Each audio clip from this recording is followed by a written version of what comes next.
तो चलिए आज हम लोग शुरू करेंगे एड्स के बारे में। मतलब कि आज हमारा पूरा जो ये लेक्चर रहेगा वो सिर्फ और सिर्फ एड्स के बारे में रहेगा, जो कि वायरसेस से होते हैं। इतनी बात तो मैंने लेक्चर नंबर फर्स्ट में ही तुम लोगों को क्लियर कर दी थी। और यार आज मैं साहिल सर से बात कर रहा था तो वीडियो कॉल पे कर रहा था, तो क्या हुआ कि मैंने फ़ोन अपना डू नॉट डिस्टर्ब कर दिया था। तो डू नॉट डिस्टर्ब करने से मेरे फ़ोन का माइक ही ऑफ हो गया। तो रिकॉर्डिंग तो हुई है पर अब चल ही नहीं रहा है, मतलब वॉइस ही नहीं आ रही उसमें। तो अब मैं कल उनसे फिर बात करके, तो वो कुछ बात कर रहा था उनसे, तो पोस्ट करने वाला था वही वीडियो। अब था लेकिन किस्मत मेरी ख़राब थी कि वो वॉइस नहीं आ पाया। तो मैंने स्टेटस पे लगाया वैसे वीडियो कॉल का। कल मैं कोशिश करूंगा कि फिर से एक वीडियो कॉल करके उन थोड़ा बातचीत करके और तुम लोगों को पोस्ट करूं। तो आज हम अपने टॉपिक पे आते हैं। आज का हमारा देखो टॉपिक क्या होने वाला है ना मेरे भाई। आज का हमारा टॉपिक सिर्फ और सिर्फ इंडिविजुअल हम लोग किस पे डेडिकेट कर रहे हैं, एड्स पे। AIDS। आज का हमारा टॉपिक क्या होगा, एड्स। अब देखो एड्स का नाम हम लोग जानते हैं कि ये आखिर एड्स होता क्या है। तो एड्स के बारे में जानने से पहले इसका फुल फॉर्म हम लोग जान लेते हैं, क्योंकि फुल फॉर्म से ही हम आधी चीज सीख लेंगे। कैसे सीख लेंगे वो मेरे सिखाने वाला काम मेरा है, तुम्हारा काम क्या है, बस पढ़ना काम है। तो ए फॉर क्या होता है, एक्वायर्ड। एक्वायर्ड पहले मैं फुल फॉर्म लिख रहा हूँ, आजकल मैं राइटिंग अच्छी लिखने की कोशिश करूंगा। Acquired. I for immuno. Immuno.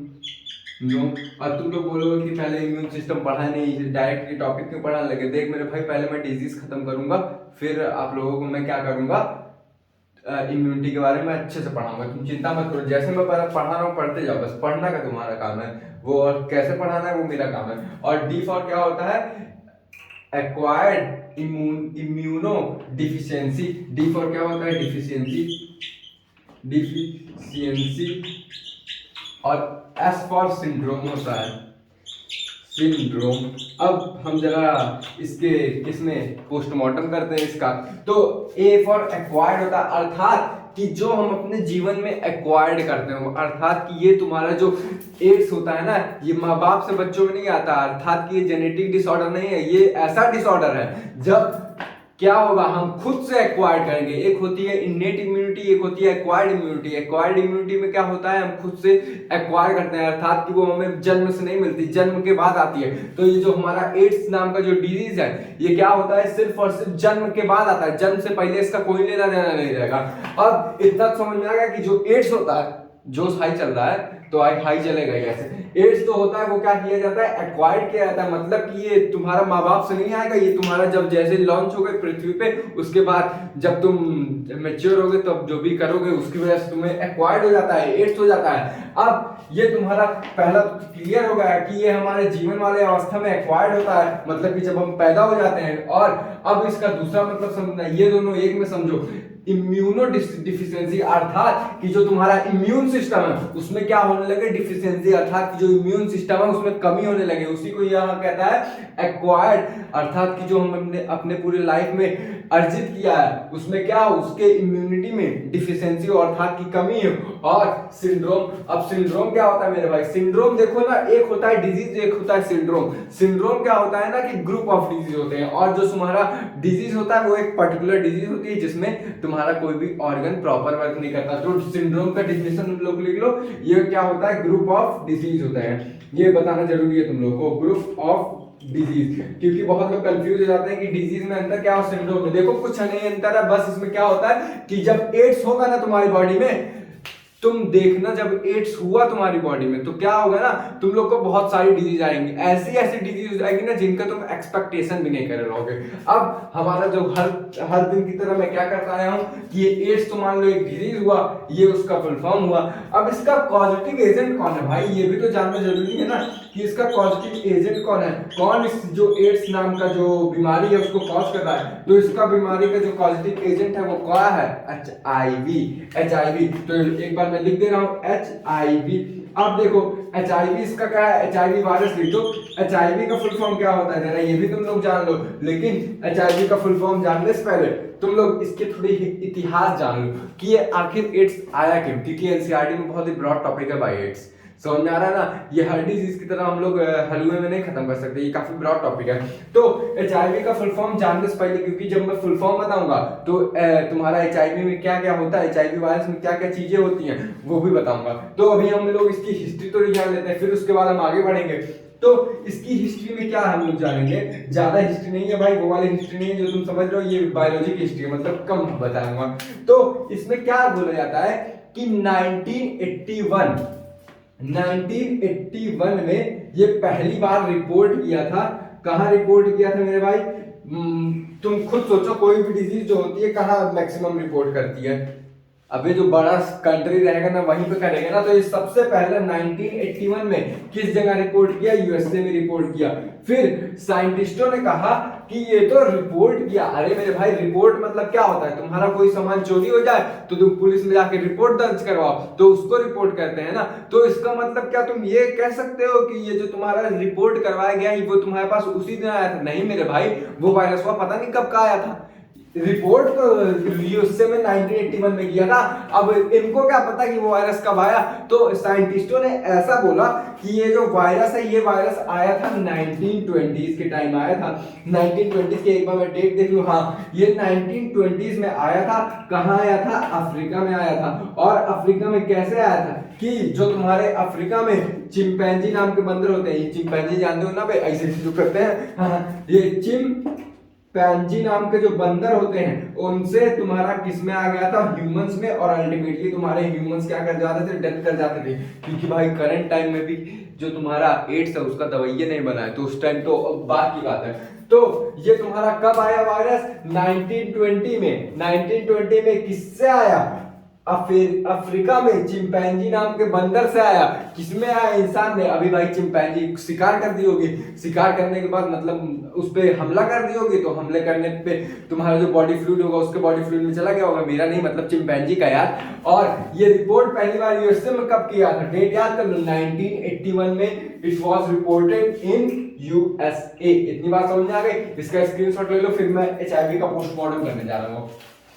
अभी हम लोग बस नाम का पोस्टमार्टम में रेखा लिए ना मेरे भाई। चल अब हम लोग एचआईवी का थोड़ा पोस्टमार्टम करते हैं कि आखिर ये एचआईवी होता क्या है, इसमें आते क्या क्या चीजें हैं। एच फॉर क्या होता है, तुम लोग कॉमन सेंस लगाओ, एच फॉर ह्यूमन होते हैं।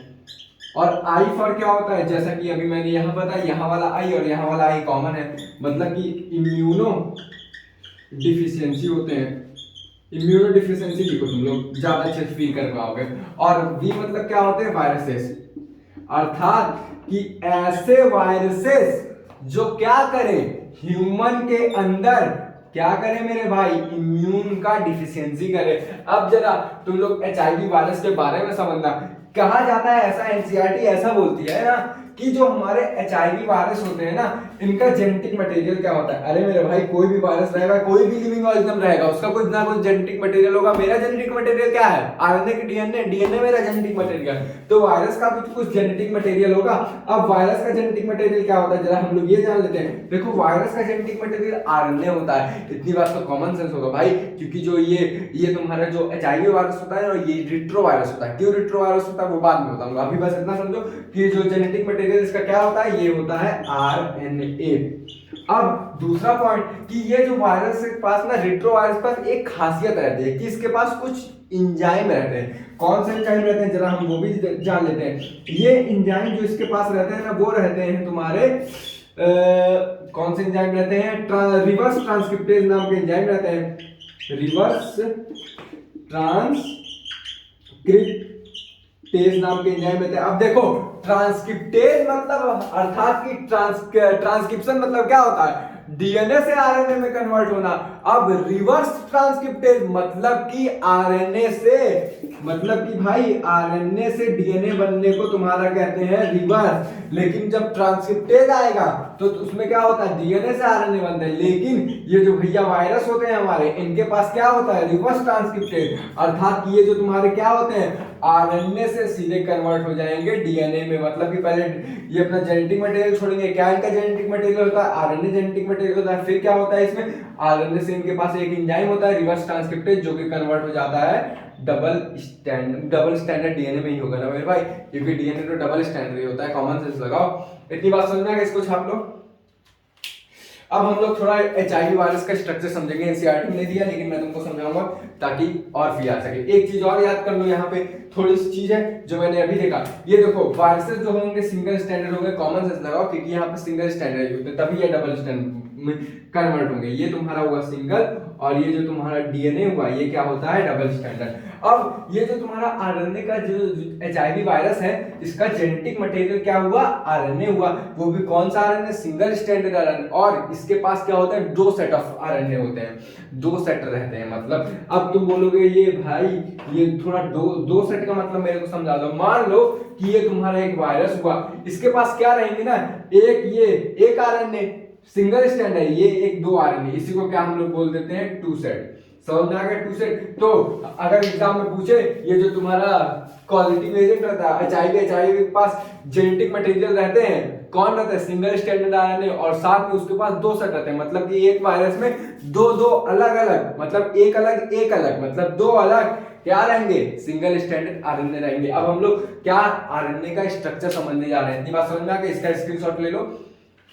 अब हम लोग थोड़ा डिटेल में समझेंगे कि एचआईवी वायरस का स्ट्रक्चर क्या होता है। देखो अब जो मैंने बताया वही तुम्हारे साथ में करूंगा। देखो ये हुआ आरएनए का जेनेटिक मटेरियल, क्या हुआ ये, बोल मेरे भाई बोलो, ये तुम्हारा हुआ आरएनए हुआ, कौन सा आरएनए, सिंगल स्टैंडर्ड, ये तुम्हारा हुआ दूसरा आरएनए। अब इस आरएनए के पास क्या रहेगा, रिवर्स ट्रांसक्रिप्टेज एंजाइम रहेगा, और ये वाले के पास क्या रहेगा, रिवर्स ट्रांसक्रिप्टेज एंजाइम रहेगा। अब दूसरा चीज तुम्हारा यहाँ पे क्या जानना है कि इसके बाहर एक कवरिंग रहती है, और वो कैसी कवरिंग रहती है, वो भाई तुम्हारी कवरिंग रहती है प्रोटीन की। तो यहाँ पे तुम्हारे एक प्रोटीन की कवरिंग हो जाती है ऐसे ऐसे, ये देख लो मैं फिगर बहुत ही मोहब्बत से बना रहा हूँ ताकि फिगर मतलब जो है अच्छे से बने, तुम लोग को अच्छे से फील आके समझ पाओ। देखो बायोलॉजी रटोगे तो समझ नहीं पाओगे, फील आके समझोगे तभी समझ पाओगे। और मुझसे अच्छे बायोलॉजी पढ़ाने वाले भी मिल जाएंगे, जैसे कि मेरे साहिल सर, उनसे पढ़ लो, लेकिन उनका लेक्चर नहीं मिलेगा और मैं बहुत मुश्किल से सीख के आता हूँ, लेक्चर प्रिपेयर करके आता हूँ। ये तुम्हारा हुआ पहला प्रोटीन का लेयर, और इसके पास दो प्रोटीन के लेयर होते हैं, ये तुम्हारे दूसरे प्रोटीन के लेयर। अभी मैं लेबलिंग कर दूंगा, मतलब कि जो चीजें हैं वो चीजें बता दूंगा, थोड़ा जल्दी कर दे रहा हूँ। ये तुम्हारे हुए दूसरे प्रोटीन के लेयर, और इसमें क्या होता है ना मेरे भाई, ये वैसे रफली बना दे रहा हूँ। और इसमें जो बाहर, इसके बाहर क्या होती है, प्रोटीन की बाई लेयर्स होती हैं, मतलब कि दो लिपिड्स की लेयर होती है। प्रोटीन में बोल दिया, दो लिपिड्स की क्या होती है, इसके बाहर भी लेयर होती हैं। इसको मैं ब्लू कलर से दिखा दे रहा हूँ, एक हुआ एक लिपिड्स की लेयर, और ये हुआ दो लिपिड्स की लेयर। और इसके बाहर क्या होता है ना, जैसे कोरोना वायरस तुम लोग देखे, कोरोना वायरस का स्ट्रक्चर कैसे रहेगा, ये मान लो कोरोना वायरस है, उसके बाहर ऐसे ऐसे देखे रहते हो ना तुम लोग, रहता है स्ट्रिंग टाइप का कुछ, तो इस वायरसेस में ना अपने वो भी रहता है। तो अब हम लेबलिंग यहाँ से करना शुरू कर देते हैं ताकि तुम लोग को अच्छे समझ में आए। ये दोनों क्या हुआ, इसको मैं इरेज कर रहा हूँ, बाई लिपिड की लेयर हुई, बाई लिपिड की लेयर हुई, और इसके अंदर तुम्हारा क्या हुआ, इसके अंदर ये दोनों क्या होता है भाई, प्रोटीन होते हैं। अब कौन से प्रोटीन होते हैं ये भी बता देता हूं मैं अभी, लेकिन बस इतना जानो। और ये क्या होता है तुम्हारा, सिंगल स्टैंडर्ड आरएनए होते हैं, ये भी होता है, अंडरस्टूड। और ये तुम्हारा क्या होता है, रिवर्स ट्रांसक्रिप्टेज एंजाइम होता है, आरटी लिख दिया। अब इसके बाहर क्या होते हैं तुम्हारे, एक रिसेप्टर होते हैं, रिसेप्टर नहीं होते, ये स्ट्रिंग होते हैं। तो ये स्ट्रिंग होते हैं जो कि रिसेप्टर में अटैच होते हैं। अब कौन से रिसेप्टर में अटैच होते हैं, कैसे रिसेप्टर में अटैच होते हैं, वो सब बताने वाला काम मेरा है और आज ही बताऊंगा। तो इनके बाहर दो स्ट्रिंग लगी रहती है, ऐसे ऐसे सब जगह लगी रहती है, मैं सब जगह बना रहा हूँ। ये स्ट्रक्चर कुछ कोरोना वायरस से मिलता है, क्योंकि कोरोना वायरस देखो राइनो वायरस की कैटेगरी में आता है, लेकिन जो तुम्हारा एचआईवी वायरस है वो रिट्रो वायरस में आता है। क्यों रिट्रो वायरस में आता है, क्योंकि रिट्रो वायरस के पास रिवर्स ट्रांसक्रिप्टेज एंजाइम रहता है। तो यहाँ से ये समझ में आ गया होगा कि एचआईवी वायरस रिट्रो वायरस में आता है, और जो कोरोना वायरस है वो राइनो वायरस में, क्योंकि उसके पास सब चीज सेम रहेगा, लेकिन उसके पास ये जो एंजाइमिया है वो नहीं रहता है। समझ में आया मेरे भाई। अब ये तुम्हारा मैं बना दे रहा हूँ, इसका स्ट्रिंग बना दे रहा हूँ। अब ये देखो, ये तो प्रोटीन की रहती है, लेकिन इसका पूरा नाम है ग्लाइको, मतलब कि ग्लाइको प्रोटीन की रहती है, और ये ग्लाइको प्रोटीन 120 इसका पूरा नाम है। और यहाँ पे ये तुम्हारी प्रोटीन की लेयर रहती है, ये थोड़ा मैं इसका अच्छे से नॉमेनक्लेचर कर दे रहा हूँ, मतलब नाम दे रहा है। ये अंदर वाली जो लेयर है इसमें यार ये तुम्हारा प्रोटीन 27 रहता है, और ये जो तुम्हारा बाहर वाली है इसमें क्या रहेगा, प्रोटीन 17 रहेगा, ये मतलब नाम है इसका। और ये दोनों जनरली तुम बोल दो, एग्जाम में वैसे पूछने वाला नहीं है, जनरली बोल दो ये दोनों प्रोटीन की लेयर है, ये दोनों लिपिड्स की लेयर है। और इसके बाद एक स्ट्रिंग रही रहती है जो कि ग्लाइकोप्रोटीन की रहती है, और इसमें यहाँ प्रोटीन भरा रहता है। और अंदर क्या रहेगा, 2 सिंगल स्टैंडर्ड रहेगा आरएनए, और साथ में उसके पास रिवर्स ट्रांसक्रिप्टेज एंजाइम रहेगा। इसका स्क्रीनशॉट खट्टा ले लो, बहुत इंपॉर्टेंट है। इतना समझ में आ गया। अब हम जानेंगे कि हमारा ये जो HIV वायरस है, ये मतलब कि एड्स समझ लो, ये एड्स फैलता कैसे। अबे मेरे भाई जब वायरस आ जाएगा तब एड्स होगा ना, तो उसका ट्रांसमिशन समझ लो, एड्स का या फिर HIV वायरस का। तो हम इसका जानते हैं, एड्स का मोड ऑफ ट्रांसमिशन जानते हैं। तो हमारा अगला हेडिंग क्या हुआ, पॉजिटिव एजेंट जान लिया हमने। अब दूसरा पॉइंट हमारा क्या होता है, हर बार की तरह मोड ऑफ ट्रांसमिशन, अर्थात कि तुम्हारा कैसे वो जो वायरस है वो एक से दूसरी जगह जाएगा, अर्थात कि मोड ऑफ ट्रांसमिशन इसका क्या होता है। तो मोड ऑफ ट्रांसमिशन हम लोग इसका जान लेते हैं, मोड ऑफ ट्रांसमिशन।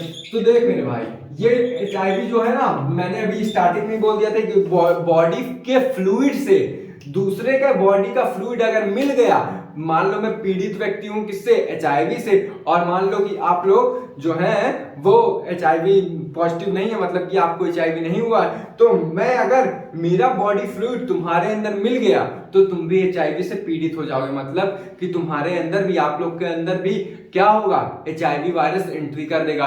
अब HIV होता कैसे है, HIV देखो, अगर तुम मल्टीपल पार्टनर के संपर्क में रहोगे, मतलब कि मान लो तुम लोग मल्टीपल पार्टनर के साथ सेक्स करोगे तो तुम्हारा क्या होगा, और वो भी अनप्रोटेक्टेड, ये नहीं कि प्रोटेक्टेड करोगे तब भी हो जाएगा। क्लियर कर दे रहा हूं अभी कि अगर तुम मल्टीपल पार्टनर के साथ, मतलब कि जो तुम्हारे मल्टीपल सेक्सुअल पार्टनर्स होते हैं उनके साथ अगर तुम लोग सेक्स करोगे और वो भी अनप्रोटेक्टेड, मतलब कि विदाउट कॉन्डम तुम लोग अगर उनके साथ सेक्स किए तो तुमको HIV वायरस हो सकता है। क्योंकि देखो मेरे भाई, कॉमन सेंस लगाओ कि तुम्हारे पास काफी मल्टीपल पार्टनर है, तो हर के बारे में जानने में तुमको टाइम तो लगेगा ना।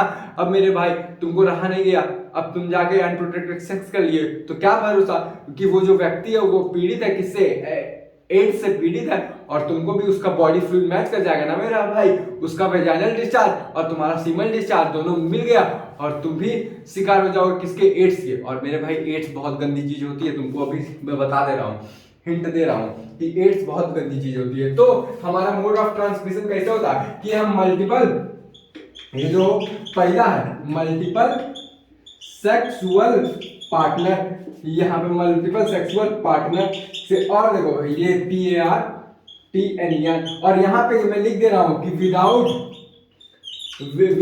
अनप्रोटेक्टेड सेक्स करोगे, विदाउट अनप्रोटेक्टेड, अगर कि तुम विदाउट अनप्रोटेक्टेड अर्थात कि जो बैरियर मेथड है, कॉन्ट्रासेप्शन मेथड है, वो अगर नहीं यूज किए तब तुमको एड्स हो सकता है अगर मल्टीपल पार्टनर के साथ करोगे। क्योंकि देखो भाई जानने में थोड़ा टाइम लगता है, तो क्या भरोसा उसके पास कोई प्रॉब्लम हो और वो जांच नहीं करवाई हो, तुम जाओगे जैसे ही तुम्हारा सेक्सुअल कॉन्टैक्ट होगा तो तुमको भी क्या हो जाएगा, क्या हो जाएगा मेरे भाई, एड्स हो जाएंगे। और हाँ, एड्स किसिंग से नहीं होते, क्योंकि देखो ऐसा नहीं है कि सलाइवा में तुम्हारे एड्स के वायरसेस नहीं होते, मतलब HIV वायरस ऐसा नहीं होते हैं लेकिन कम अमाउंट में होते हैं। तो कुछ पॉसिबिलिटी होती है कि तुम्हारा अगर किसिंग करोगे तो उससे एड्स कम होता है। कॉमन सेंस की बात बता रहा हूँ, और वैसे इंपॉर्टेंट है तभी बता दिया कि किसिंग से जरूरी नहीं एड्स होता है, ये मैंने बहुत रिसर्च से बताया। अब दूसरा पॉइंट, पहला पॉइंट तुम्हारा क्या होगा, मल्टीपल सेक्सुअल पार्टनर से होता है, पार्टनरशिप लिख दो, इससे एड्स होता है। दूसरा, जैसे कि तुम देखे होगे कि ब्लड ट्रांसफ्यूजन करते हैं, मतलब कि हम ब्लड, मान लो मेरे अंदर ब्लड ज्यादा है और तुम जो क्या है डेंगू के शिकार, और डेंगू में क्या होता है तुम्हारा प्लेटलेट्स कम हो जाता है, तो मान लो मैं तुमको ब्लड दे रहा हूं और मैं क्या हूं, पीड़ित हूं एड्स से, तो अगर मैंने तुमको अपना ब्लड दे दिया तो तुम भी HIV से पीड़ित हो जाओ। क्यों मेरे भाई, क्योंकि जो हमारा ब्लड है वो भी तो एक फ्लूइड है, तुम्हारे फ्लूइड से मिला तो तुमको भी क्या हो जाएगा, एड्स हो जाएगा। तो हमारा क्या हुआ, ब्लड ट्रांसफ्यूजन से क्या होता है, ब्लड ट्रांसफ्यूजन से भी तुम्हारा क्या हो सकता है, एड्स हो सकता है। अब तीसरे पॉइंट में आता है, जैसे कि तुम लोग देखे होगे कि पहले के टाइम में ना निडिल विडिल जो रहता था ना, मतलब कि सुई होती थी सिरिंज कि एक पेशेंट को लगाए फिर वही तुम्हारे में भी चोक दिए, ऐसा बहुत जगह देखा गया है पहले के टाइम में। अब तो अवेयरनेस आ गई है, तो पहले के टाइम में क्या थे, निडिल करते थे, निडिल डॉक्टर लिया, कोई भी नर्स ली, एक पेशेंट में लगा कर खुद चोक दिया और वही निडिल लिया मेरे में भी चोक दिया। तो इससे क्या होता था, तुम्हारा एड्स होने का खतरा। क्यों मेरे भाई, कैसे हो सकता था? मान लो निडिल में अपने अंदर डाला तो वहां पे मेरा कुछ फ्लूइड आएगा, कुछ ब्लड आएगा, तो वही ब्लड उसके भी अंदर जाएगा वहां पे, क्योंकि वायरस बहुत छोटे होते हैं मेरे भाई, वायरस बहुत बड़े नहीं होते, तो वही वायरस उसमें भी लगा रहेगा और अल्टीमेटली जब तुम दूसरे के अंदर डालोगे तो वहां पे HIV वायरस जो रहेगा इंटर कर जाएगा। तो क्या मैं यहाँ पे ये बोल सकता हूँ कि जो हमारा इंजेक्शन होता है, यानी कि निडिल जो होता है, इंजेक्शन की निडिल जो होती है, उससे भी हमको एड्स हो सकता है। और बहुत एड्स ऐसे भी होता है कि बहुत ड्रग अब्यूज करते हैं, जो ड्रग्स खाते हैं, ड्रग्स लेते हैं इंजेक्शन के फॉर्म में, वो देखो 20-30 लोग में ड्रग्स वाले एक ही साथ बैठे, तो क्या करेंगे वो लोग, सिरिंज अलग अलग करेंगे। अबे नशेड़ी है भाई, उनके पास इतना कॉमन सेंस नहीं रहेगा, वो क्या करेंगे भाई, हवस उन लोग कितनी रहती है ड्रग्स लेने की, तो एक लोग मारे खच्चे से, वो भी उसी का मार लिए, और उससे क्या हुआ, कोई एक व्यक्ति वहां से एड्स का शिकार हुआ, तो वही सबको निडिल जा रही है और वही सब एड्स हो जाएंगे। क्योंकि एक व्यक्ति अगर एड्स का हुआ और वही निडिल पूरी कम्युनिटी यूज कर ली ना, तब भी एड्स हो जाएगा। समझ में आया इतना मेरा बात? तो क्या मैं तीसरा पॉइंट लिख सकता हूं कि यहाँ पे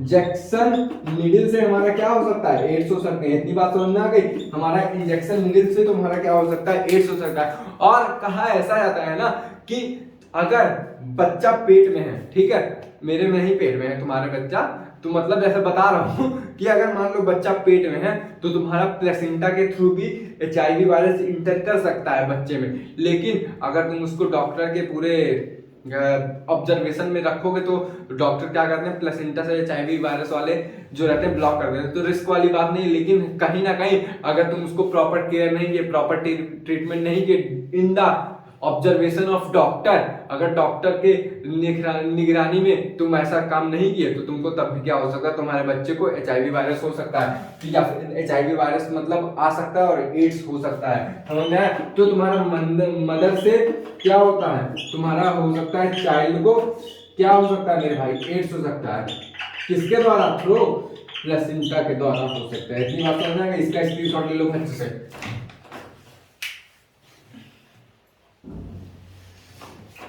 इतना स्क्रीनशॉट ले लिए? चलो अच्छी बात है, ले लिए। नहीं ले लिए तो अब तो वीडियो में थोड़ा बैक करने का आता है, 10 सेकंड वो करके फिर से ले लेना। अब मान लो कि ये तुम्हारा जो HIV दिख रहा है ना, HIV वायरस आ गया, कहाँ आया, ये तुम्हारा हो गया ओठ रसीले फिगर वगैरह में देखो बना नहीं पाता हूँ भाई, पहले तुम लोग को क्लियर कर देना। ये तुम्हारा मान लो, अरे मेरे भाई बन गया, चलो ठीक है। हाँ, ये तुम्हारा HIV वायरस मान लो एंट्री कर दिया, कहाँ, बॉडी में एंट्री किया, तो क्या होगा, ये जब HIV वायरस जैसे ही बॉडी में एंट्री करेगा ना, तो इसका सिम्टम तुरंत नहीं आता है, इसका सिम्टम लगने में टाइम लगता है, काफी समय लग जाता है। तो इसका मैं ये लिख रहा हूं कि इट सिम्टम्स अपीयर, ये बहुत इंपॉर्टेंट पॉइंट है, appears almost about month to 5 to 10 years, यहाँ पे डैश लगा दो कि ये जब जैसे ही HIV वायरस तुम्हारे बॉडी के अंदर आया, यहाँ पे मैं क्या कहना चाह रहा हूँ वो समझो, जैसे ही HIV वायरस तुम्हारे अंदर आया तो इन्फेक्शन नहीं करेगा तुरंत ही, क्योंकि देखो और कोई वायरस होता है जैसे कॉमन कोल्ड हुआ, उसका जैसे ही वायरस आएगा ना 1-2 दिन में तुम्हारा सिम्टम आना शुरू करेगा। लेकिन जब तुम्हारा HIV वायरस जैसे ही बॉडी के अंदर आएगा तो इसमें क्या होता है, इसका जो सिम्टम्स आने में लगभग कुछ महीने लग सकते हैं, यहाँ पे फ्यू मंथ्स लिख लो, या फिर तुम्हारा 5 से 10 साल लग सकते हैं तुम्हारा सिम्टम में आने में। लेकिन एक बात तुम लोग समझ लो, अगर तुमको HIV वायरस हुआ, अगर किसी भी बंदे को HIV वायरस हो गया तो उसकी डेथ पक्की है। इतनी बात समझना है कि इसमें जो डेथ होता है ना, डेथ वारंट तुमको मिल जाती है। जैसे ही HIV वायरस तुम्हारी बॉडी के अंदर इंटर किया, तुमको ये लोग एक सर्टिफिकेट देते हैं डेथ वारंट का, बोलते हैं भैया तुम मरोगे पक्का है। बस यही हो सकता है कि थोड़ा देर में मरो, मतलब दवा ववा खा के थोड़ा बहुत ठीक हो जाओ, लेकिन दवा कोई बनी नहीं है ऐसी कि तुमको ठीक कर सके एकदम कंप्लीटली। इतनी बात समझना कि इसका ये जो लिखना है लिख लो। अब देखो ये, अब इतना तो तुम लोग को समझ में आ गया। अब ये बॉडी में कहाँ इन्फेक्ट करती है, जैसे तुम्हारा HIV वायरस आया तो HIV वायरस के पास क्या रहता है, ये मान लो तुम्हारा HIV वायरस, मैं सिंपल HIV वायरस बना रहा हूँ और यहाँ पे तुम्हारा स्ट्रिंग होता है और यही स्ट्रिंग जाके कहीं पे चिपकता है, मैंने ये भी बताया था। तो ये स्ट्रिंग क्या होता है, GY120 होता है, इसमें ग्लाइकोप्रोटीन रहती है, GB120 रहता है, इसके पास क्या रहती है, प्रोटीन रहती है। ये प्रोटीन जाके ना, ये जो ह्यूमन मैंने बनाया था अभी को, सॉरी इरेज कर दिया, ये जैसे ही मैंने ह्यूमन बनाया था इसके अंदर आएगा तो यहाँ पे कहाँ पे अटैक करता है, ये अटैक करता है TH और तुम्हारा मैक्रोफेज सेल में अटैक करता है। तो HIV वायरस पूछे कि HIV वायरस जब बॉडी में इंटर किया तो भाई कहाँ अटैक करेगा, ये तुम्हारा TH सेल अर्थात की हेल्पर T सेल पे अटैक करेगा और मैक्रोफेज सेल पे। अब सवाल ये बनता है कि ये जो इस पे ही अटैक क्यों करेगा मेरे भाई, इतना तुमको क्लियर हो गया होगा कि ये इम्यूनिटी को वीक करता है। तो लेकिन ये इसका आंसर नहीं है, ये भी समझ लेना कि ये T सेल पे ही क्यों अटैक करता है, हेल्पर T सेल पे और मैक्रोफेज में। और भी भाई इम्यूनिटी को मेंटेन करते हैं लेकिन इनको ही क्यों अटैक करता है, क्योंकि मेरे भाई इनके पास होता है ना तो रिसेप्टर होता है, समझे मेरे भाई। तो ये क्या करते हैं ना, इसी रिसेप्टरवा पे ये लोग का थोड़ा रहता है, कनेक्शन रहता है। तो ये जो मेगापिक्सल लगा रहता है 120 मेगापिक्सल, फनी में बोल रहा हूँ लेकिन तुम लोग समझने के लिए ले सकते हो। इसके पास GB प्रोटीन के पास क्या होता है, 120 मेगापिक्सल का कैमरा रहता है जो कि सिर्फ और सिर्फ इसी को, जो हेल्पर T सेल है और मैक्रोफेज है, इसी के जो तो रिसेप्टर होते हैं उसी को देखता ही और वहीं पे आके बाइंड हो जाता है। इतनी बात समझ में आ गई। और ये जो यहाँ पे नाम रहता है इसका क्या नाम रहता है, CD4 रिसेप्टर इसका नाम रहता है। इतनी बात समझ में आएगा कि ये आता है जैसे ही बॉडी में इंटर करेगा कहां पे अटैक करेगा, हेल्पर T सेल में और मैक्रोफेज माने मैक्रोफेज वाले सेल में अटैक करेगा। इतनी बात समझ में आ गई, समझे कि नहीं। और एक चीज और हम लोग को बता दे रहा हूं कि ये तो इसका टारगेट साइड हो गया, ठीक है। और ये एक चीज और समझ लेना, ये जैसे ही HIV वायरस इंटर करेगा ना तो ये ऐसा नहीं है कि पहले T सेल पे करेगा और हेल्पर T सेल और दूसरा मैक्रोफेज में करेगा, ये दोनों पे साइमल्टेनियसली करेगा, अर्थात कि दोनों पे साथ साथ करेगा। ये नहीं है कि पहले इस पे करा पहले इस पे करा, दोनों पे क्या करेगा साइमल्टेनियसली। एग्जाम में पूछ सकता है कि जब HIV वायरस बॉडी के अंदर इंटर किया तो ये T सेल पे पहले अटैक करेगा कि मैक्रोफेज में कि बोथ पे कि नन ऑफ दिस पे, तो तुम बोलोगे कि बोथ पे। तो यहाँ पे क्या होगा, साइमल्टेनियसली की स्पेलिंग गलत दिखाऊं क्या लिखा मेरे खुद ही नहीं पता, तुम लोग समझ लेना। ये लोग साइमल्टेनियसली अटैक करते हैं क्योंकि मेरे दिमाग में लेक्चर चल रहा है। तो इतनी बात समझना कि इसका स्क्रीनशॉट लेना है, उसने ले लो अगर लाइक हो तो। अब हम लोग आते हैं कि ये कैसे माइक्रोफेज सेल या फिर T सेल के अंदर आके करता क्या है मेरे भाई। जब वायरस आया तो क्या करेगा, जरा हम लोग ये भी जान लेते हैं। तो अब हम लोग क्या जानेंगे कि जब वायरस आया, ये मैं वायरस बना दे रहा हूं, अभी सिंपल वायरस बनाऊंगा। ये तुम्हारा हुआ वायरस और ये हुआ क्या हुआ, क्या कौन सा नाम है इसका, GB120 है। और ये तुम्हारा मान लो एक सेल बना दे रहा हूं। अब तुम्हारा NCERT का डायग्राम है, ये तुम्हारा एक सेल हुआ। अब यहाँ पे क्या होता है मेरे भाई, क्या बताया था मैं, यहाँ पे एक रिसेप्टर होता है और इस रिसेप्टर का क्या नाम है, CD4 रिसेप्टर होता है। यहीं पे जा क्या करता है, HIV वायरस आके बाइंड होता है। ये मान लो ये सेल मैंने बनाई है ना, ये मैक्रोफेज की भी हो सकती है और ये T4 सेल की भी हो सकती है, अर्थात की हेल्पर T सेल की भी हो सकती है। दोनों में सेम मैकेनिज्म चलता है क्योंकि दोनों सेम सेल होती है लगभग। बस फर्क ये रहता है कि मैक्रोफेज की सेल ज्यादा होती है और T4 सेल की कम, माइक्रोफेज के कंपैरिजन में कम होती है। इतनी बात समझ में आ गई। और एग्जाम में अगर ये पूछे कि इसमें इन दोनों में से किसका ज्यादा इंपॉर्टेंट रोल है इम्यूनिटी को मेंटेन करने में, तो T4 सेल का ज्यादा इंपॉर्टेंट रोल है इम्यूनिटी मेंटेन करने में। अब जरा हम मैकेनिज्म डालते हैं। अभी तुम मैक्रोफेज समझो कि मैक्रोफेज है, दोनों में सेम मैकेनिज्म है, कुछ अंतर नहीं है। तो हम मैक्रोफेज सेल लिए। अब जैसे ही यहाँ पे अटैक किया, ठीक है, जब ये अटैक किया तो ये अपना क्या करेगा, इसका कुछ दो मटेरियल है, जेनेटिक मटेरियल, तो ये जेनेटिक मटेरियल अपना अंदर करेगा। तो यहाँ पे क्या होगा, रिवर्स ट्रांसक्रिप्टेज एंजाइम रहेगा। इसको मैं जरा किससे दिखा देता हूँ, ब्लू कलर से दिखा रहा हूँ। ये यहाँ पे 2 सेट रहेगा, समझ में आया। ये दोनों सेट मान लो आया एक ही सेट आप लेके समझते हैं, कोई जरूरत नहीं है कि दो सेट को ले लो।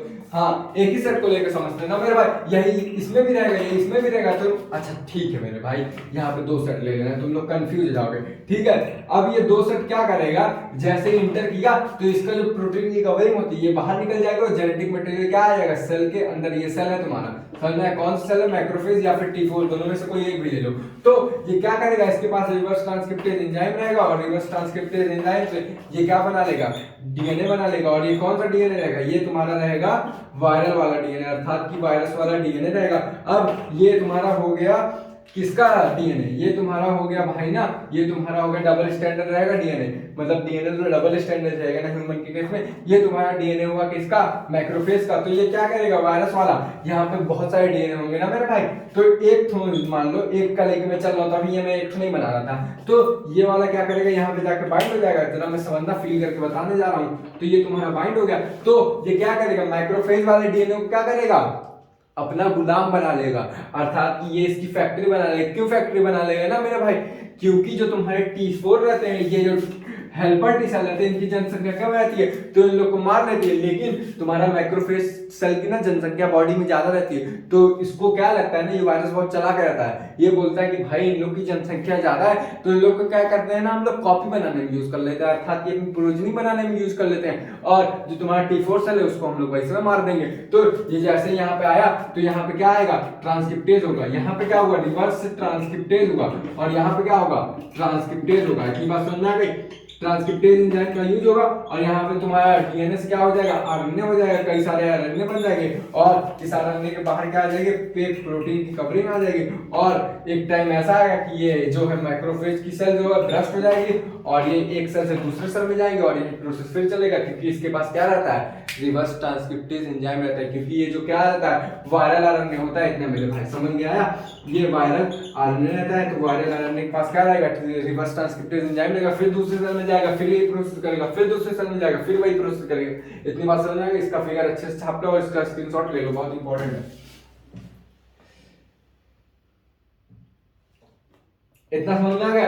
अब जरा मैं ये दोनों के बारे में थोड़ा अच्छे से तुम लोग को विस्तार से समझाता हूँ। इसका स्क्रीनशॉट ले लिया, ले लेना, ये मैक्रोफेज का है, समझ में आया। अब इसके बारे में थोड़ा अच्छे से मैं समझाता हूँ, मैक्रोफेज और टी सेल आखिर में होता क्या है।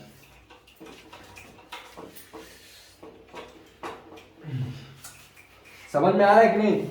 अबे ये एक बार फिर से रिपीट करता हूं, मेरे को सेटिस्फैक्शन नहीं है। देखो, जब तुम्हारा ये क्या है, वायरस अटैक किया, जैसे ही वायरस अटैक किया रहेगा, अपना जेनेटिक मटेरियल अंदर छोड़ेगा और उसके जेनेटिक मटेरियल दो सेट होता है, उसके पास क्या होता है, रिवर्स ट्रांसक्रिप्टेज एंजाइम रहता है। जब वो रिवर्स ट्रांसक्रिप्टेज एंजाइम एक्टिव होगा और क्या कन्वर्ट कर लेगा, डबल स्टैंडर्ड डीएनए, वो डीएनए क्या रहेगा, वायरस का रहेगा, जाकर अटैच हो जाएगा अपने मैक्रोफेज वाले डीएनए से, अटैच हो जाएगा तो वो क्या करेगा, उसको बोलेगा कॉपी बनाओ, मेरी कॉपी बनाने लगेगा, तो वायरल आरएनए की कॉपी बनाएगा और वायरल आरएनए के पास क्या आ जाएगा, प्रोटीन कवरिंग आ जाएगी और वो क्या करेगा, दूसरे पे इन्फेक्ट कर देगा। वही ऐसा प्रोसेस फिर लगातार लगातार लगातार चलता रहेगा और हमारी अल्टीमेटली पूरी जो मैक्रोफेज सेल है खराब हो जाएगी और हमारे ऊपर कोई भी पैथोजन अटैक कर लेगा। इतनी बात समझ में आ गई। अब हम आगे आते हैं, कहाँ पे हम आते हैं, जो हम मैक्रोफेज और टी सेल के बारे में थोड़ा सा डिटेल में पढ़ेंगे, थोड़ा सा मतलब थोड़ा सा, क्योंकि ये तुमको अच्छे से पढ़ाऊंगा इम्यूनिटी में। देखो, तुम्हारा मैक्रोफेज का ना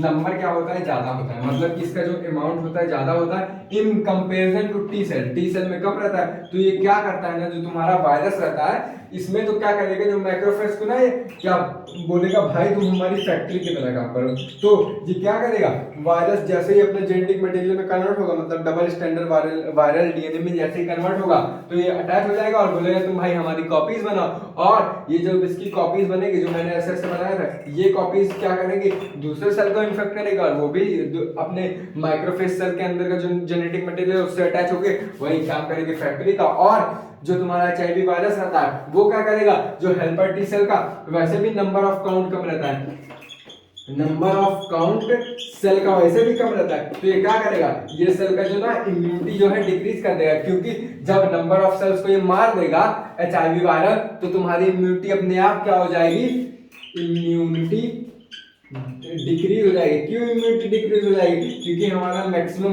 कौन रिस्पॉन्सिबल रहता है इम्यूनिटी मेंटेन के लिए, हेल्पर टी सेल। यहाँ पे मैं लिख दे रहा हूँ हेल्पर टी सेल क्या रहता है, इंपॉर्टेंट रहता है इम्यूनिटी के लिए। वैसे भी इसकी जनसंख्या वैसे कम रहती है, नंबर ऑफ सेल, तो यहाँ पे ये इन्फेक्शन जब करेगा तो क्या होंगे, नंबर ऑफ सेल जो होंगे, सेल का काउंट जो होगा कम होगा, और जब सेल का काउंट कम होगा किसकी वजह से, HIV वायरस की वजह से, तो तुम्हारा क्या होगा, अल्टीमेटली जो है इम्यूनिटी डिक्रीज हो जाएगी।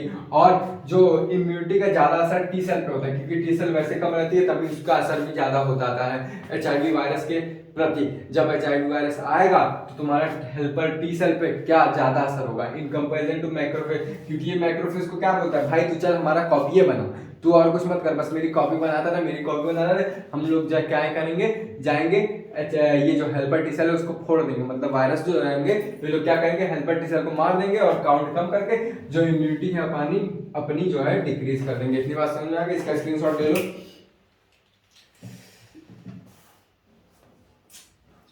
समझ में आया कि नहीं? अब हम लोग क्या पढ़ेंगे ना, सिम्टम्स के बारे में पढ़ेंगे।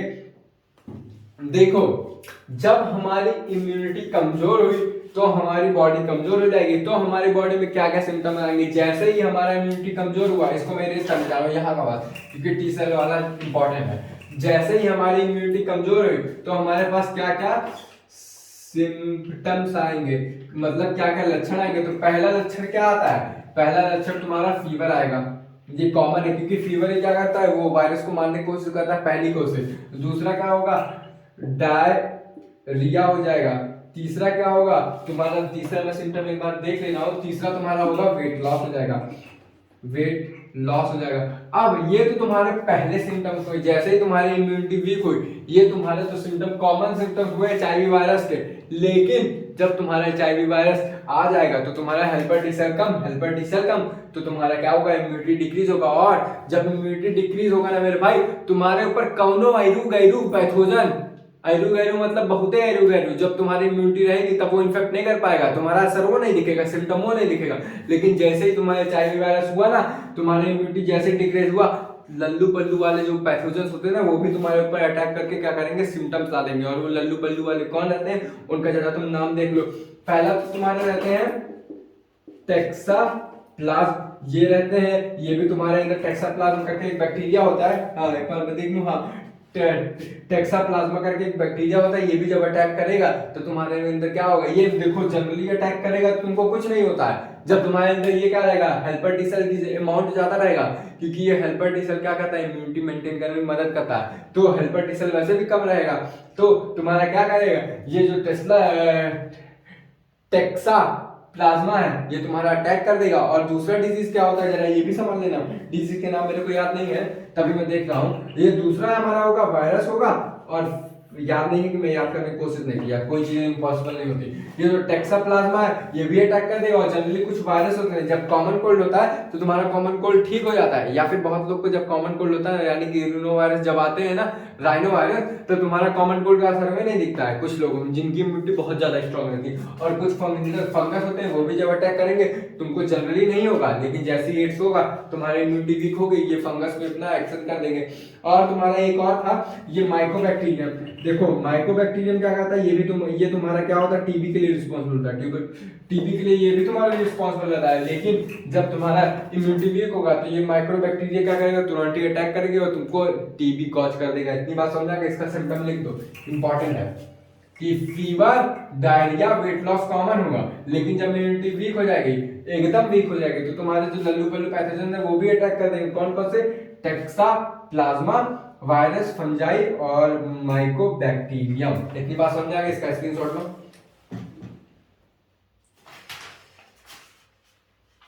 अब हम लोग जानते हैं कि इसका डायग्नोस कैसे करते हैं, मतलब कि इसका डायग्नोसिस करने का तरीका क्या है मेरे भाई, ये भी तो समझोगे ना कि इसको हम लोग पता कैसे पाते हैं कि ये तुम्हारा जो है HIV वायरस तुमको हो गया और तुम्हारा हैप्पी बर्थडे टू यू हो गया, मतलब कि पीड़ित हो गया, उसी को मैं हैप्पी बर्थडे टू यू बोलता हूँ।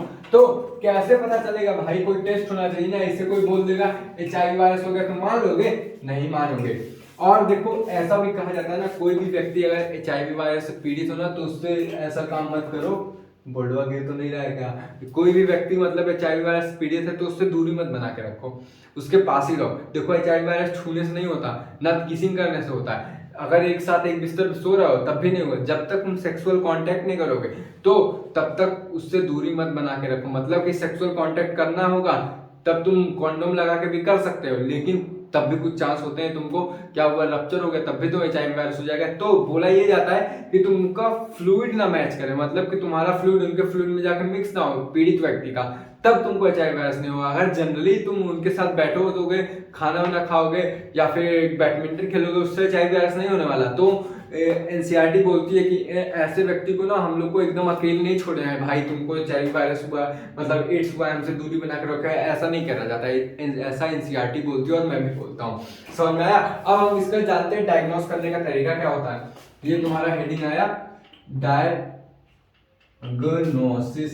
डायग्नोस करने का एक तरीका होता है एलाइजा। एलाइजा तुम लोग को कुछ याद आ रहा होगा कि एलाइजा आखिर होता क्या है। एलाइजा, एलाइजा का फुल फॉर्म क्या है? एंजाइम। पिछली बार मैं गलत कर दिया था, लिंक्ड। इसमें क्या होता है तुम्हारा एंटीबॉडी एंटीजन इंटरेक्शन होता है, इतनी बात समझ में आ गई। इम्यूनो सॉर्बेंट ऐसे, इसमें क्या होता है बोल मेरे भाई, एंटीजन एंटीबॉडी का इंटरेक्शन होता है और तुम क्या करोगे, अपने ब्लड से एंटीबॉडी निकालोगे। एंटीबॉडी कब बनेगी? जब तुम्हारा HIV वायरस अटैक करेगा तब एंटीबॉडी बनेगी। और वही क्या करते हैं, ब्लड निकालते हैं, एक सब्सटेंस रहता है, उस पर क्या रहता है, एंजाइम रहता है, और जैसे ही वो ब्लड डालोगे अगर उसमें HIV वायरस रहेगा, एंटीजन एंटीबॉडी का इंटरेक्शन रहेगा, तो वो सब्सटेंस का क्या होगा, जो कलर है वो क्या होगा, अल्टीमेटली बदल जाएगा। किसकी वजह से? वो एंजाइम की वजह से। और वो एंजाइम कब एक्टिव होगा? जब हमारे ब्लड में एंटीजन एंटीबॉडी का इंटरेक्शन होगा। इतनी बात समझ में आ गई। इसका डायग्नोसिस का हम कैसे करते हैं? एलाइजा से। तो एलाइजा में हम किसका डिटेक्शन करते हैं, किसका? एंटीजन का या फिर एंटीबॉडी का। किससे करते हैं? जो एक सब्सटेंस कोई भी रहता है, कोई भी सब्सटेंस रहता है, उसका नाम अपने सिलेबस में दे दिया, उसमें एंजाइम रहता है, जैसे ही डालेंगे तो उसका कलर चेंज हो जाएगा। और ये देखो तुम्हारा एलाइजा टेस्ट में ना कभी कभार सूडो पॉजिटिव आ जाता है, मतलब कि अगर उस व्यक्ति को HIV मतलब एड्स है नहीं ना, तब भी ये तुम्हारा क्या बोलता है, पॉजिटिव बताता है। ये मतलब सूडो टेस्ट कभी कभी देता है। लेकिन अगर मान लो कोई पेशेंट रहा, मतलब कि मैं रहा, मुझको एड्स हो गया, तो देखो मेरा अगर एलाइजा टेस्ट करवाऊंगा ना, तो अगर पॉजिटिव आया तो डॉक्टर बताते नहीं है, अगर बताएंगे तो हार्ट अटैक आ जाएगा। तो डॉक्टर क्या करते हैं, दूसरे सेल पे, दूसरे मतलब डायग्नोसिस पे आते हैं, क्योंकि ये वाला कभी कभार सूडो इन्फॉर्मेशन दे देता है। तो इसके लिए हम लोग क्या करते हैं, कंफर्मेशन टेस्ट करते हैं। और वो कंफर्मेशन टेस्ट क्या होता है, वेस्टर्न टेस्टिंग होती है। टेस्टिंग है ना, एक बार मैं जो लोगो देख लूं, वेस्टर्न ब्लॉटिंग होती है, सॉरी वेस्टर्न ब्लॉटिंग होती है।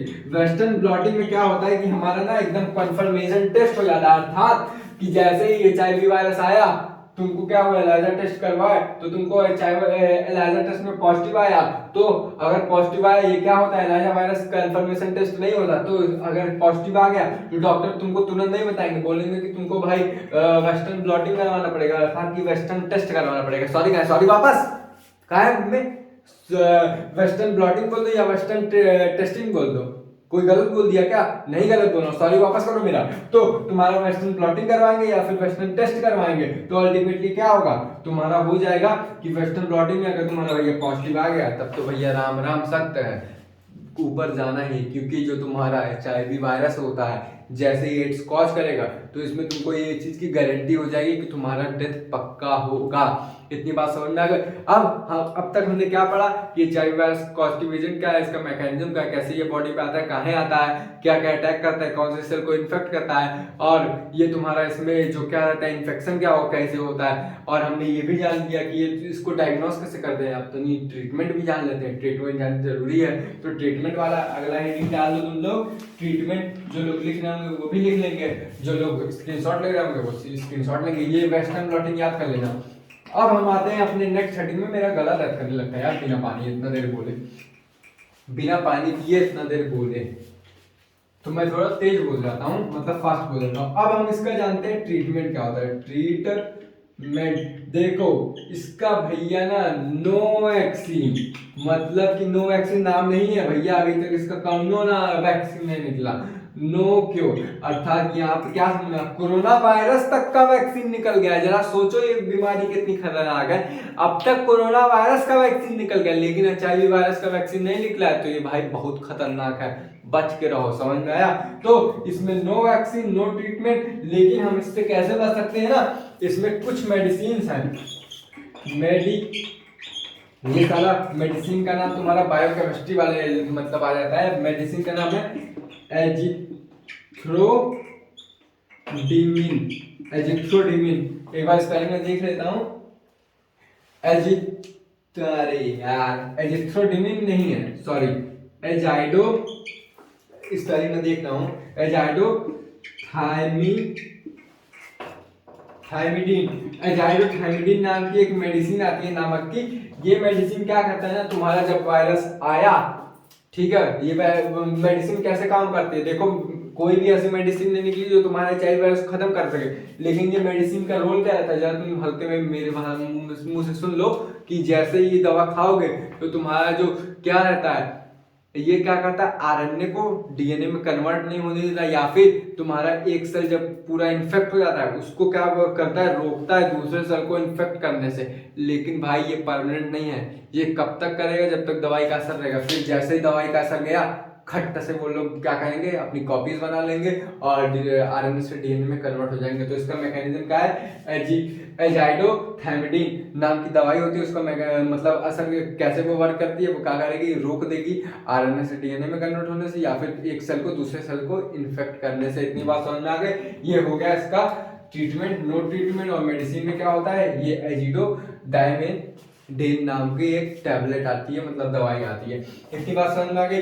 अब देखो HIV वायरस का दवा तो कोई नहीं बना, तो इसको रोके कैसे भाई, इसको रोकेंगे हम प्रिवेंशन से, अर्थात की अवेयरनेस लाके।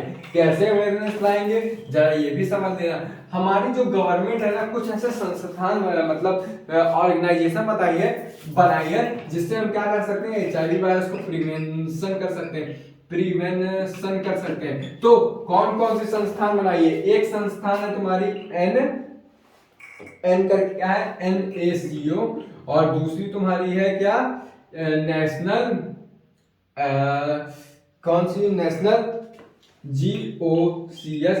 जो तुम्हारी NAC है, इसका फुल फॉर्म जरा तुम लोग जान लो कि नेशनल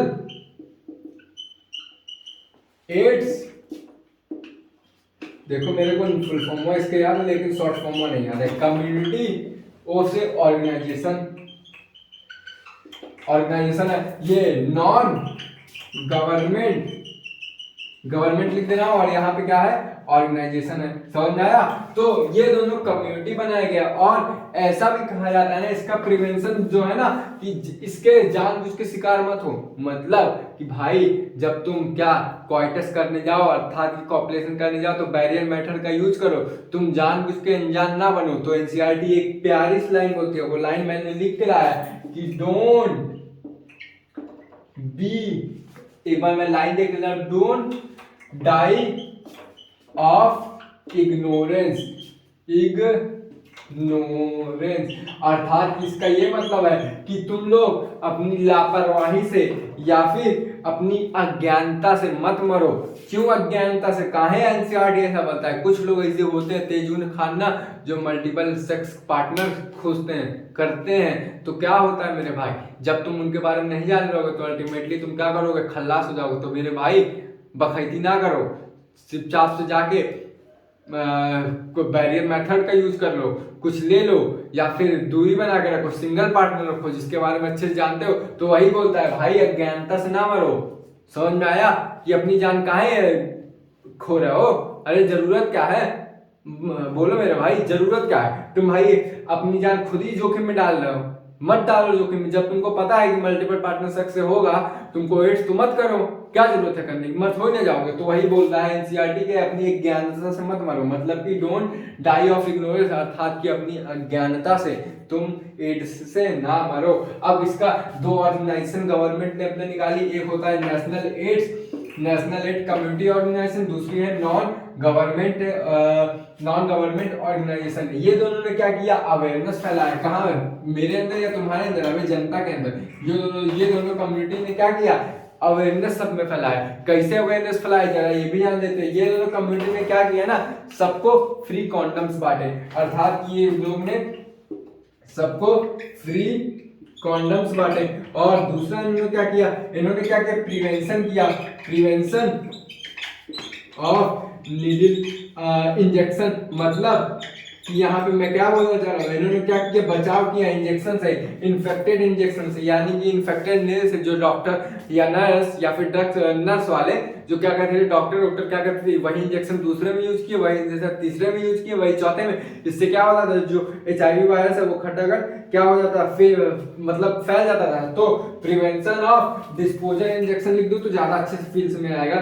डिस्पर्जन इंजेक्शन अर्थात कि ऐसा इंजेक्शन जो कि एक व्यक्ति में यूज कर दिया गया, उसका क्या करें हम लोग, डिस्पर्जन करें, अर्थात कि प्रिवेंट कर सकें। यहाँ पे डिस्पर्जन इंजेक्शन लिख दो या फिर प्रिवेंशन ऑफ डिस्पर्जन इंजेक्शन, अर्थात कि हम लोग जो इंजेक्शन है हमारा, कैसा इंजेक्शन है जो कि एक पर्सन में यूज कर दिया गया, उसको हम लोग दूसरे पर्सन में ना यूज करें। और तीसरा क्या है तुम्हारा, ब्लड बैंक सेफ्टी करें, ब्लड बैंक सेफ्टी। अब ये ब्लड बैंक सेफ्टी क्या होता है, देखो मेरे भाई, जैसे मैंने अभी बताया कि मान लो मैं एड्स का शिकार हूँ और मैं अपना ब्लड तुमको दे रहा हूँ, तो वो तुमको भी एड्स हो जाएंगे। तो ब्लड लेने से पहले, मतलब कि खून लेने से पहले जांच कर लो कि ये आदमी का खून जो बना ठीक है कि नहीं, इसमें कौन वायरस तो नहीं है, तभी वो ब्लड तुम ट्रांसफ्यूजन करो। बिना ब्लड का ट्रांसफ्यूजन किए तुम क्या करो, किसी से ऐसे वैसे खून नहीं कर लो, पहले क्या करो तुम प्रॉपर उस ब्लड का जांच करो, तब वो खून किसी से लो। इतनी बात समझ में आ गई।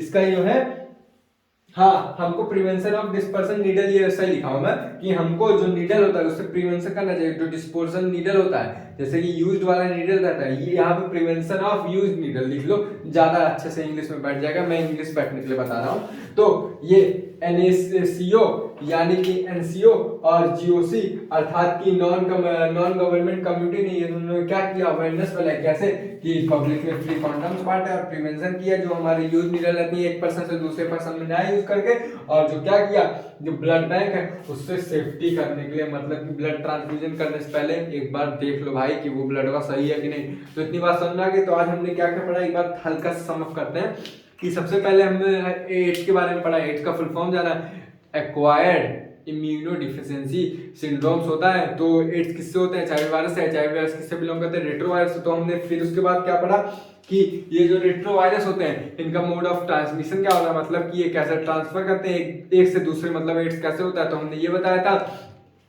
कि जो तुम्हारा एड्स होता है वो खून से देने से हो सकता है, ट्रांसफ्यूजन से, या फिर तुम्हारा कैसे हो सकता है, मेरे भाई, ये तुम्हारा पहला तो खून के ट्रांसफ्यूजन से हो सकता है, दूसरा किससे होगा, तुम खुद से मल्टीपल पार्टनरशिप से हो सकता है, या फिर माँ से बच्चे में जा सकता है, या फिर कैसे जा सकता है, तुम नीडल यूज कर लो, किसी का यूज वाला, किसी पे वो नीडल यूज किया गया, तुम भी वो नीडल यूज कर लो, जैसे ड्रग्स के केस में होता है। फिर हमने क्या पढ़ा कि जो तुम्हारा इन्फेक्शन होने के बाद क्या क्या असर होते हैं, मतलब कि जैसे इन्फेक्शन हुआ तो तुम्हारा जो इसका सिम्टम्स है कुछ महीने से लेके कुछ साल में 10 साल तक में आ जाते हैं, और इन्फेक्ट करता है कौन कौन से सेल को, टी सेल को और मैक्रोफेज सेल को, और टी सेल के नंबर कम रहता है तो ये जल्दी इन लोग को किल कर देता है और इम्यूनिटी डिक्रीज कर देता है। मैक्रोफेज की संख्या ज्यादा रहती है, तभी जो HIV वायरस वाला वायरस आता है वो क्या करता है, जो मैक्रोफेज रहता है इसको बोलता है फैक्ट्री बन जाओ तुम मेरी, अर्थात कि मेरी कॉपी बनाओ।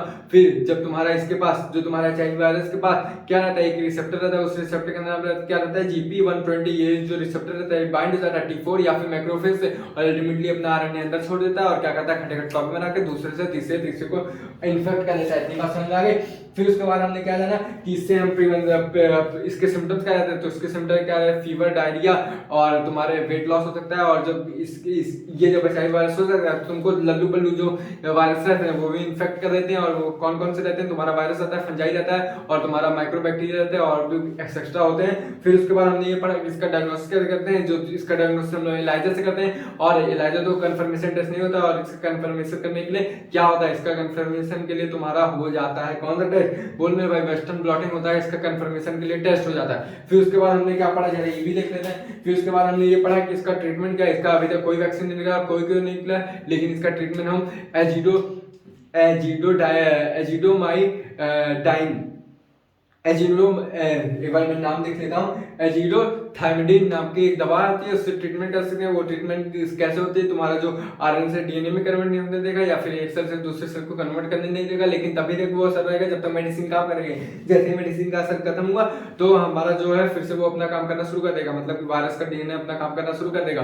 और इसको हम प्रिवेंशन कैसे कर सकते हैं, प्रिवेंशन कैसे कर सकते हैं, एनएसईओ की मदद से कर सकते हैं या फिर एनजीओ। एनएसईओ मतलब नेशनल एड्स कम्युनिटी ऑर्गेनाइजेशन और एनजीओ मतलब नॉन गवर्नमेंट ऑर्गेनाइजेशन। ये क्या करती है, अवेयरनेस लाती है। क्या कैसे अवेयरनेस आती है, ये बोलती है डिस्पर्सन नीडल को फेंक दो, यूज मत करो, और तुम्हारा फ्री कॉन्डम्स बांटो, और तुम्हारा जो ब्लड ट्रांसफ्यूजन है वो देख के करो, मतलब कि ब्लड ट्रांसफ्यूजन करने से पहले ये तुम्हारा देख लो कि वो ब्लड सही है कि नहीं। और ये भी कहा जाता है जब कोई पूरी सोसाइटी में कोई पीड़ित व्यक्ति हो एड्स का तो उससे दूरी मत बना के रखो और उसके पास ही रहो, क्योंकि एड्स जो होती है ब्लड जब तक मिक्स नहीं, जब बॉडी फ्लूइड तुम्हारा मिक्स नहीं होता तब तुम्हारा एड्स नहीं होता। तो आज की बातें यहीं तक, कल की बातें कल करेंगे। जय हिंद, जय भारत, साइनिंग ऑफ।